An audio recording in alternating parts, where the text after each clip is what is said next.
Alô, meu caro Rodrigo Caetano, seja bem-vindo, Rodrigo, bom dia. Bom dia, Eli, é um prazer enorme voltar a falar contigo também, sempre uma honra estar podendo falar com o amigo. Você sabe muito bem, Rodrigo, que eu tô tanto tempo nessa estrada que eu tenho um pouco de feeling, né? Eu te cantei a bola que o Turco Mohamed ia ter dificuldade. Era um projeto de trabalho legal, mas o resultado é senhor da razão. Você foi meio teimoso ali, hein, Rodrigo? Não, Eli, na verdade, eu acho que os resultados do Tony, eles foram até muito bons, né? Lamentavelmente, nós estamos num país onde, às vezes, o nível de exigência ele é tão elevado e a tolerância é muito baixa, em todos os sentidos, né? Só para você ter uma ideia, o Tony Mohamed foi campeão da Supercopa, foi tricampeão mineiro, e quando saiu, nós éramos o terceiro colocado no Campeonato Brasileiro, né? Mas tínhamos aí uma eliminação dura frente ao Flamengo na Copa do Brasil. Então, assim, você sabe bem, você está há muitos e muitos anos nisso, que quando o externo, às vezes, se coloca contrário ao trabalho, realmente fica muito difícil, e eu, como profissional, eu vou sempre defender a continuidade do trabalho, sempre mesmo, porque na hora da escolha a gente faz todo o levantamento para escolher o melhor profissional para aquele momento. Mas, infelizmente, né, chegou um momento em que a situação também ficou insustentável, e aí, por conta disso, a gente conversou com o Tony, e o melhor naquele momento optamos pela saída dele. Mas eu lamento, viu? Eu lamento. Agora, eu vou te dizer, tentando usar da mesma maneira esse feeling, entendo que agora você tenha feito a melhor opção. Gosto muito do trabalho do Kudê, entendo o trabalho do Kudê, estudei o trabalho do Kudê quando ele estava no Celta de Vigo, inclusive, porque é interessante quando você vem de comandar o Internacional, vai para uma equipe pequena, disputando como coadjuvante o Campeonato Espanhol, o que é que você faz, como é que você enxerga alternativas para se manter, para ficar lá no meio da tabela, e eu gostei muito do trabalho dele. O que é que você está achando desse início do Kudê por aí? Nós já tínhamos trabalhado juntos no Inter, né? Tanto que foi na época em que eu estava, né, como diretor de futebol internacional, que juntamente com a diretoria na época buscamos lá o Tchatcho, que saindo do Racing, terminando o contrato dele com o Racing, e ele teve a primeira experiência, né, no Brasil, no Internacional. E ele foi muito bem, né? Saiu com o Inter na liderança, por conta de um convite do Celta, que é um clube onde ele foi atleta também, e um projeto pessoal dele de treinar uma equipe europeia. E aí agora, quando ele voltou do Celta e que o Cuca optou por não continuar, obviamente que o primeiro nome, né, que a gente colocou para o presidente, para o nosso órgão colegiado, foi do Tchatcho, porque o nível de exigência dele é muito alto. É claro que é um outro modelo de jogo, Elia. É completamente diferente do que o Galo vinha atuando, né? Mas a gente tentou atender, né, a esse modelo de jogo nas mudanças de algumas peças que fizemos, né, principalmente em dezembro e início de janeiro. A equipe ainda está encaixando, mas eu acho que ele tem realmente muita coisa a ver com a nossa torcida, né? Com a massa atleticana, que ela é sanguínea, né? O nosso clube é um clube popular, sanguíneo, e ele passa isso, né? Ele tem essa simbiose aí com a torcida na beira do campo, com os jogadores, e por conta disso eu acho que esses 2 primeiros meses de trabalho eles são realmente muito bons, mas a gente sabe ainda que tem espaço para evolução. E como eu te disse, uma das vantagens é o fato dele já conhecer o futebol brasileiro, né? Isso, para um treinador estrangeiro, eu acho que elimina algumas etapas, né? Então, facilita bem, e por isso que a gente pensou no nome dele. Ô Rodrigo, você sabe muito bem que ninguém escapa do resultado, né? Essa é uma pauta que eu tenho aqui, tenho no Show do Sport, tenho no meu programa da Rádio Bandeirantes.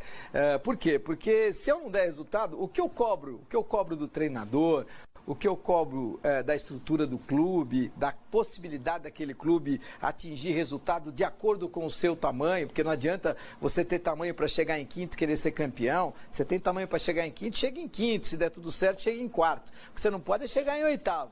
Agora, quando você tem tamanho para ser campeão, você tem que colocar o sarrafo para ser campeão. É a vida. E é a minha vida. Eu pauto a minha vida e sou pautado, porque quando eu quero dar uma encostadinha, quero dar uma descansada, eu sou cobrado pelo resultado. Não tem jeito. Então, eu acho que o Cudê tem muito essa ideia do resultado e ele leva essa ideia do resultado até a última potência, que eu entendo ser, Rodrigo, principalmente depois de 2 derrotas consecutivas do Brasil em Copas do Mundo, errando na ideia, não tendo a capacidade de entender a importância do resultado num jogo eliminatório. Acho muito interessante, não? Ele tem isso mesmo, né? Essa questão do resultado e principalmente o treinamento dele é voltado para a exigência do jogo, sabe? Ele não existe, o conteúdo do treinamento dele é muito direcionado para o modelo de jogo e para aquilo que ele vai exigir na partida. E o nível de cobrança, aí eu comungo com a tua ideia, não tem jeito. A gente sabe a responsabilidade que carrega no Galo. Eu costumo falar que, obviamente, que esse sarrafo para nós ele subiu talvez um pouco antes do que o clube estivesse preparado, tá, Elia? Porque nós enfrentamos dificuldades, nós estamos num processo de transição, de transformação, mas não tem como eu chegar aqui e dizer que determinado no Campeonato Brasileiro nós vamos disputar para conseguir uma vaga de Libertadores. Não, nós vamos entrar no Brasileiro para tentar ser campeão. Bom, se não conseguirmos, ok, vaga de Libertadores, mas não dá para o Galo, nesse momento atual, por tudo que se fez em 2021 e também no primeiro semestre de 2022, imaginarmos que nós não vamos ser cobrados ou que não seremos pautados com esse nível de exigência, com os atletas que temos, né? Você está vendo aí as imagens, temos jogadores de muito bom nível, os que chegaram, os que saíram, que lamentavelmente tivemos que fazer mudanças, e os que permaneceram principalmente. Então nós temos um elenco hoje, né, de bom número, de boas peças, o treinador está satisfeito, e é uma questão agora de encaixar cada vez mais. Mas ele tem isso, exige isso no treino, o que nos dá segurança, Elia, para que no jogo, você não pode treinar uma coisa e chegar no jogo e exigir outra. Nem o atleta aceita esse tipo de situação. Então essa é a impressão que os atletas têm do trabalho do Cudê até esse momento. A outra coisa interessante, Rodrigo, a gente falando de tamanho, né? O Atlético, ele tem grandeza, ele tem a grandeza do Palmeiras, ele tem a grandeza do Flamengo, mas ele não tem o orçamento do Flamengo nem o orçamento do Palmeiras. Mas tem gastos quase muito proporcionais. Isso significa que a balança orçamentária ela está em dificuldade? Talvez por isso, em algum momento, vai ter um atraso aqui, outro acolá, Rodrigo? Bom, Elia, primeiro que assim, esses atrasos, né, que estamos convivendo, eles são muito pontuais, né? Pelo menos eu estou indo para a minha 3ª temporada e mesmo antes disso já não existia, né? Lá em 2020. É realmente um problema pontual que já está sendo resolvido. Eu costumo dizer que o Atlético não poderia ter o time que tem se realmente não fosse a participação, né, dos 4 R's, né, que é o órgão colegiado, e mais do presidente Sérgio Coelho, nosso vice, doutor Murilo. Então, esse grupo de pessoas viabilizou o torcedor a se acostumar, né, com essa equipe, com esse elenco, com essa exigência também, Elia. Mas isso será solucionado. Outra coisa é a nossa realidade. Nós realmente temos um orçamento que hoje é metade, né, de um Palmeiras e quase 1/3 do que o Flamengo. Essa é a nossa realidade. E é com isso que nós temos que nos adaptar, andarmos aí rigorosamente dentro do orçamento. E a montagem de elenco, Elia, nossa, ela se deu muito pouco através de aquisição, né, de atletas, através de pagamento de transfer, né?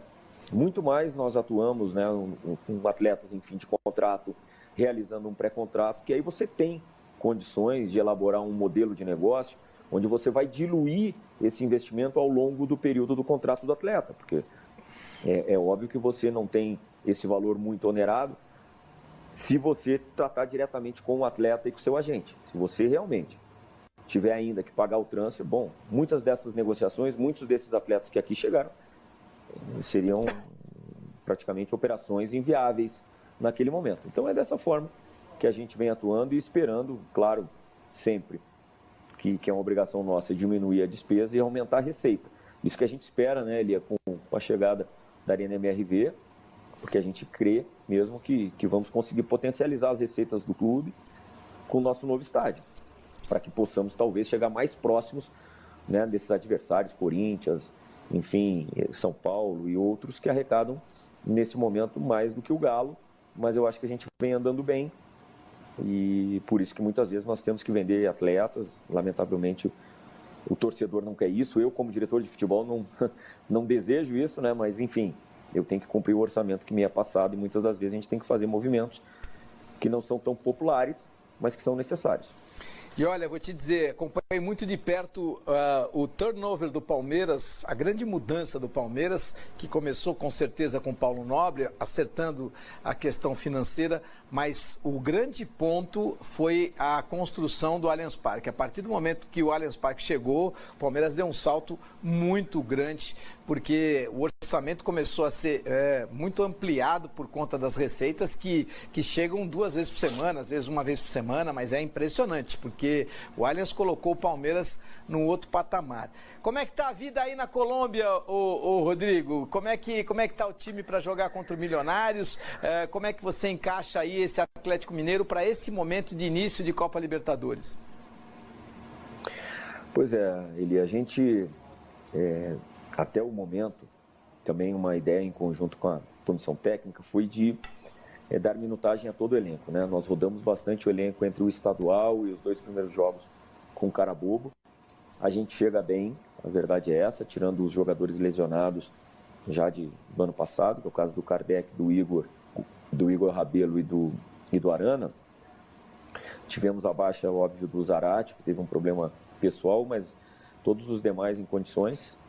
E temos o Pavon ainda também fora por conta de cumprir uma suspensão ainda de 2021, mas os demais com bastante minutagem para o período, né, que eu quero dizer. Ou seja, experimentados, prontos para atuarem, mas o Galo está acostumado com esse tipo de jogo grande, jogo que tem uma exigência alta, temos elenco, temos jogadores para suportar essas adversidades e a gente espera sair com um resultado bom, que nos dê a condição de definir dentro de casa na próxima semana, porque o nosso objetivo é estar na fase de grupos.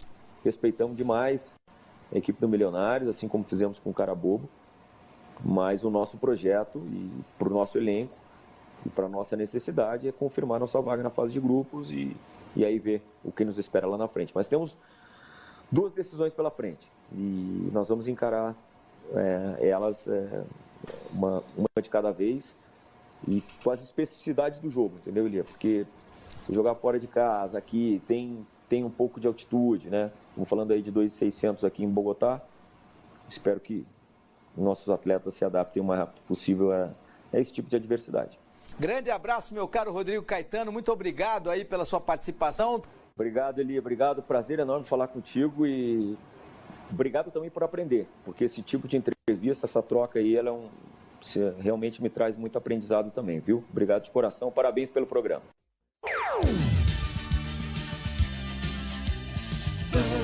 Bandeirantes.